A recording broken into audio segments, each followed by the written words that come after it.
بسم اللہ الرحمن الرحیم۔ انقلاب کربلا کو پایہ تکمیل تک پہنچانے والی ہستی کا نام حضرت امام علی بن حسین بن علی بن ابی طالب ہیں۔ آپ کی ولادت مبارکہ 38 ہجری میں مدینہ منورہ میں ہوئی۔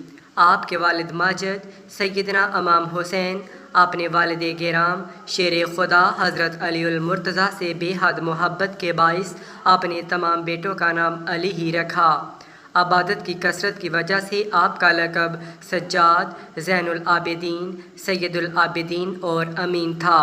آپ کی والدہ ماجدہ سیدہ شہر بانو سلام اللہ علیہا تھیں، جو کہ فارس کی شہزادی تھیں۔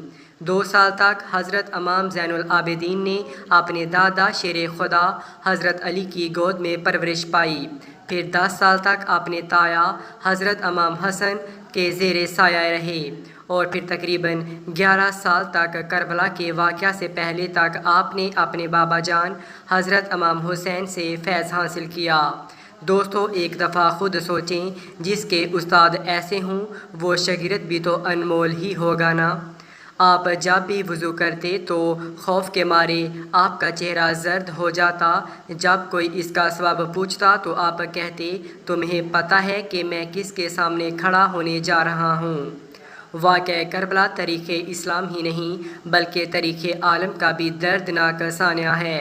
حضرت امام زین العابدین اول سے آخر تک اس روح فراسا واقعہ میں اپنے والد کے ہمراہ رہے، لیکن چونکہ سیدنا امام حسین کی شہادت کے بعد منصب امامت حضرت امام زین العابدین کو ہی سنبھالنا تھا، لہٰذا اللہ کی معیشت سے آپ بیمار ہو گئے اور کربلا کے میدان میں جانے کے قابل نہ رہے۔ اندازہ کیجئے کہ کس قدر طاقت تھی صدائے حضرت سجاد امام زین العابدین میں کہ یزید جیسا حکمران اپنے جاہ و جلال کے باوجود خاک چاٹنے پر مجبور ہو گیا۔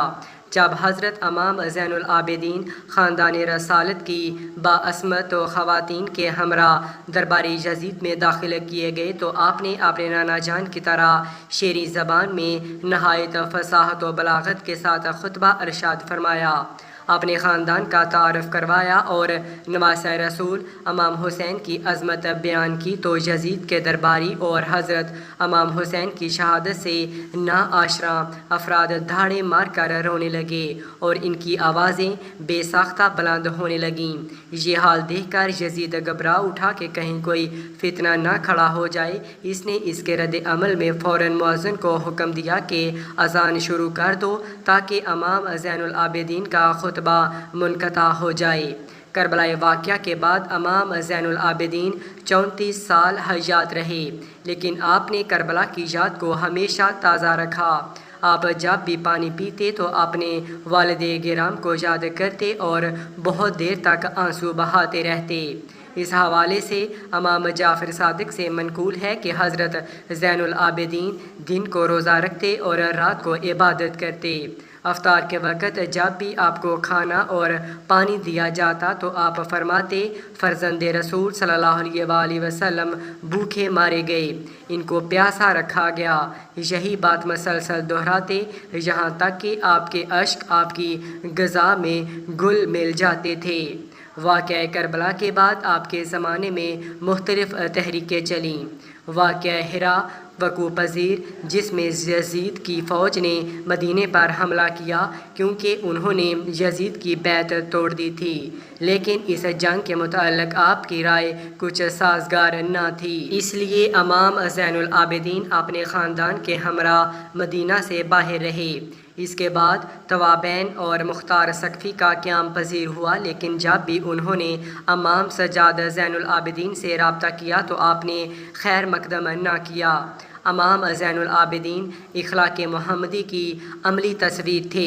ایک وقت ایسا آیا جب مدینہ منورہ میں سے بنو امیہ کو نکال باہر کیا گیا تو مروان ابن حاکم، جو کہ امام زین العابدین کا جانی دشمن تھا، اس نے امام سے درخواست کی کہ اس کے خاندان کو اپنے گھر میں پناہ دے دیں۔ امام نے اسے پناہ دی اور اپنے گھر میں مکمل حفاظت سے رکھا۔ آپ نے شورش ختم ہونے تک اپنے بدترین دشمن کی مہمان نوازی فرمائی۔ آپ ایسے مہمان نواز تھے کہ بیک وقت 100 گھروں کی خفیہ کفالت کر رہے تھے۔ یہ بات تب ظاہر ہوئی جب آپ نے اس دنیا فانی سے پردہ فرمایا اور ان لوگوں کے گھروں میں راشن آنا بند ہو گیا۔ اپنی زندگی میں امام زین العابدین 2 مرتبہ اپنا سارا مال راہ خدا میں خیرات کیا، اس حال میں کہ گھر میں کوئی چیز بھی باقی نہ رکھی۔ علامہ ظاہری لکھتے ہیں کہ امام زین العابدین ایک رات میں 1000 نوافل ادا کیا کرتے تھے۔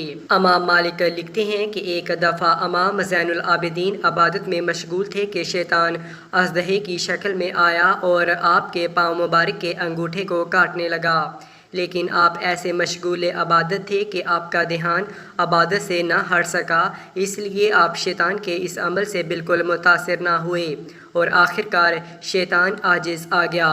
ابن عنیہ لکھتے ہیں کہ ایک دفعہ آپ حج پر گئے تو سب لوگ لبیک پکار رہے تھے، لیکن آپ نے لبیک نہ کہا۔ لوگوں کے پوچھنے پر آپ فرمانے لگے کہ مجھے ڈر لگتا ہے کہ میں لبیک کہوں اور اگر مجھے لا لبیک کا جواب مل گیا تو میں کیا کروں گا؟ خیر، آپ نے لبیک پکارا اور آپ بے ہوش ہو کر اونٹنی سے گر پڑے۔ حجاج بن یوسف کے وقت میں جب آپ دوبارہ اسیر ہوئے اور لوہے کی بھاری زنجیریں باندھ کر آپ کو قید کیا گیا اور پہرہ دار متعین کر دیے گئے، امام ظاہری فرماتے ہیں کہ میں جب امام زین العابدین کو قید میں ملنے گیا تو میں آپ کو دیکھ کر رو پڑا، کہنے لگا کہ میری تمنا یہی ہے کہ میں آپ کی جگہ ہوتا اور یہ مصائب میں برداشت کرتا۔ اس پر امام زین العابدین سلام اللہ نے فرمایا کہ کیا تجھے یہ گمان ہے کہ اس قید و بند سے مجھے کرب و بے چینی ہے؟ حقیقت یہ ہے کہ اگر میں چاہوں تو اس میں سے کچھ بھی نہ رہے، مگر اس میں اجر ہے اور تذکر ہے اور عذاب الہی ذوالجلال کی یاد ہے۔ یہ فرما کر بیڑیوں میں سے پاؤں اور ہتھ کڑیوں میں سے ہاتھ نکال دیے۔ یہ اختیارات ہیں جو اللہ تبارک و تعالیٰ کی طرف سے انہیں عطا فرمائے گئے اور وہ صبر و رضا ہے کہ اپنے وجود اور آسائش وجود، گھر بار، مال و متاع سب سے رضائے الہی ذوالجلال کے لیے ہاتھ اٹھا لیتے ہیں اور اس میں کسی چیز کی پرواہ نہیں کرتے۔